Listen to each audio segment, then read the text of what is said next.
When I think about this World's AIDS Day, what I would say is that we have so many tools in our arsenal that we've never had before.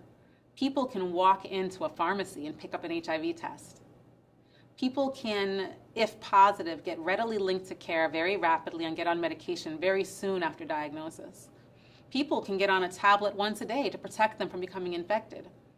On this World's AIDS Day, we know that we have all of the tools that we need to make progress, but we're not doing everything that we can to make sure that these tools get to the people that need them.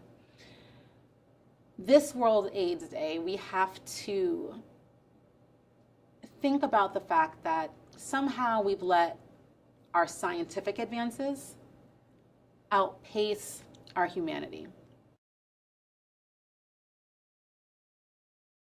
We are seeing increasing rates of new HIV infections among young men in Houston, particularly amongst young men of color,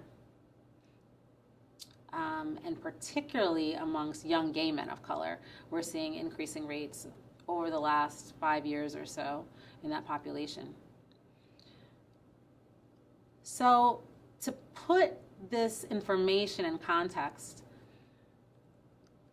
I'll reflect on an experience I had a couple of years ago when it came to the forefront that this isn't just a local problem, but it's a national problem. I was at a national conference, I think it was the National HIV Prevention Conference, when someone from the CDC got up and was presenting some epidemiology slides.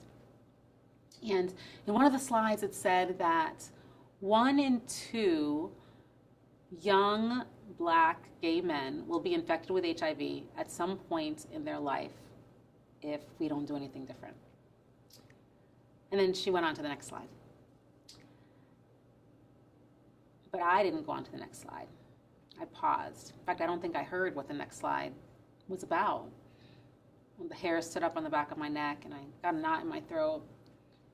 And I thought to myself, this is crazy. That's tragic. 1 in 2 for something that is controllable, preventable, that we've known about for decades. What is happening here? For me, a tragedy isn't walking down the street and getting hit by lightning or some other act of God.